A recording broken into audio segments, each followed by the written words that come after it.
How's it going, everybody? Jsketchy fishing over here.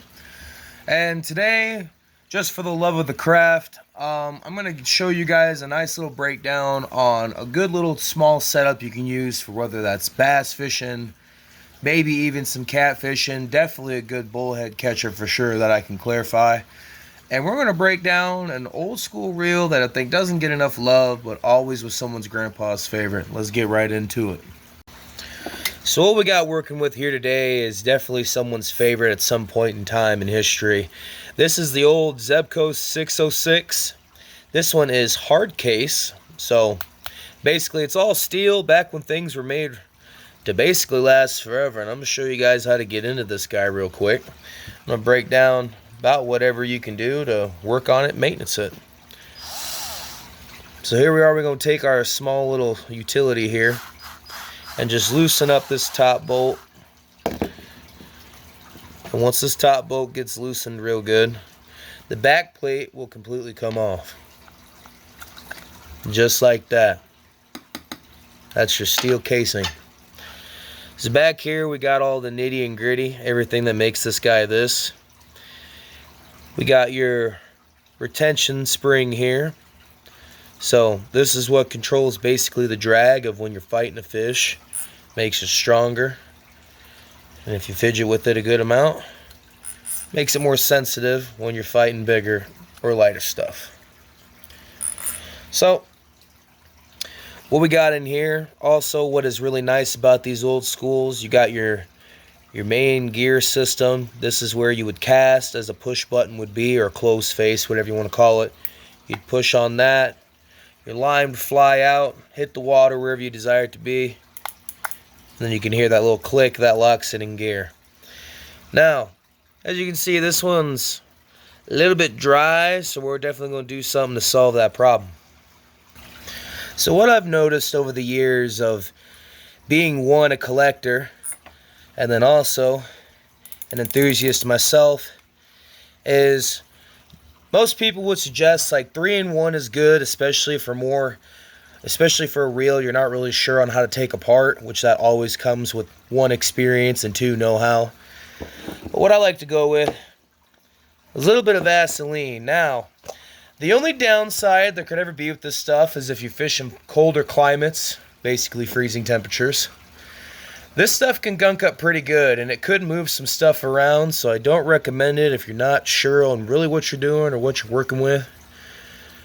But basically, in the hot summer months, the stuff's not too thin to where you'll need to do it frequently. We just put it around that little gear shaft right there when it kind of touches in with this rotor. Give it a couple good cranks.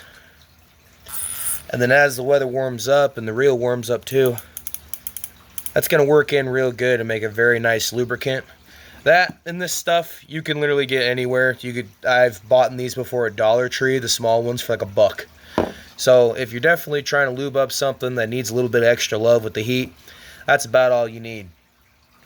But to get on the standpoint of why these are such nice little reels is because right here, if you see this little anti-reverse lever, and just like that, the anti-reverse has been engaged, but now, for cheap, you can find these at some garage sales in real decent condition, not for probably $5-10. Check that out. So if you're not big into bait casters or pens, your pole would be casted in the water with your catfish bait. Always, of course, making sure it's propped up and your handle's out of the way. And there you go. You got your own nice little bite alert system, and you can watch your handle hit a nice little helicopter if you get a good bite. All you got to do is flick that sucker back down, and as you can hear, locks back in, and then your drag is all set, and the fight is on. Now, definitely what I would recommend though too is once you get this stuff on here, like I said, it can be a little thicker. You don't have to use too much, but that's the whole point, is so it can last a good while without having to do too much extra maintenance on it. Is definitely give this a work in a little bit. So if you got like a bobber on or a small sinker, push the button and drop it back down repeatedly. That way it can kind of get worked in real good and get into those internals and do what it's supposed to do. As for your retention spring, I wouldn't really recommend putting much oil on that unless, of course, you need, if you get one that's real locked up, probably just WD-40, then 3-in-1. And once that stuff works out, wipe that clean and then you should be good to go. And then it's as simple as you're going to have this little small notch right here down below. As you can see, there's clearly a hole in the bottom. Lock that in, put it right back on top. If I can get my bolt started here. And take your top bolt.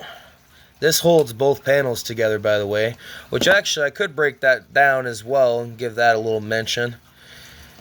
So from this side can be a little bit more finicky on trying to get off. It's been a while since I took this one apart myself. Come on now.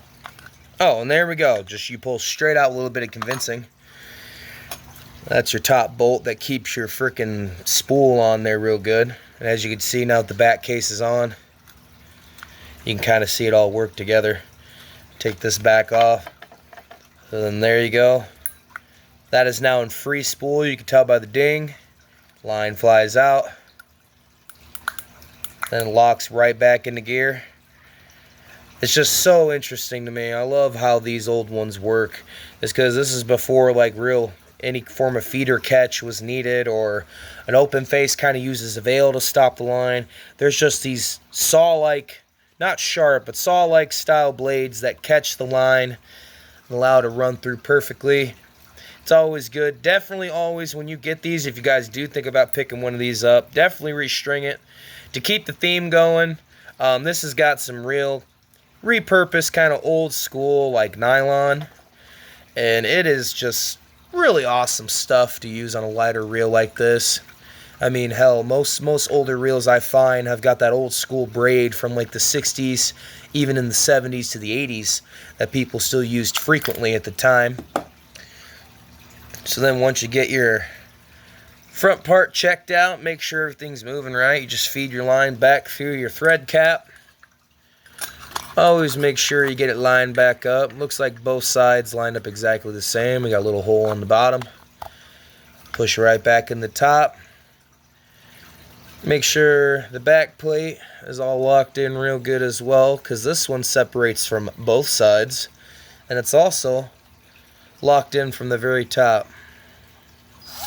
I think you can even find some of these on eBay for not too expensive either. This one I actually picked up at a yard sale. And man, it is just the coolest thing for a small, not super heavy, but any farm pond or backwater of a river, you could definitely do some good catfishing with it. And then instead of relying on a bell all the time, you could definitely set your rod down and just wait for hearing the good old click and then the good old drag screaming when you set the hook. This is E&J Sketchy Fishing. Thanks for checking out the breakdown. It means a lot. And that's going to sum up today's breakdown on the old 606 Zebco. And man, I can't wait to use this thing again. I love taking out some classics. Of course, this is the day and age where everything is getting nicer and newer. But there's some of us who like a good old school reel in our hand and an old school fiberglass rod in our hand. Just the way it was intended. Appreciate it, guys. I'm going to try and get some more content going. I'm going to get a couple more ideas. I pre-demonetize everything I do. I'm not in this for the money. I'm not really in this to make proof on I'm right or someone else is wrong. I just do this for the craft, and I would love to hear anyone's opinion or anyone else's intake on what they use this reel, or what other reels might you want to see me possibly break down. Appreciate you guys. Much love. Have a blessed day.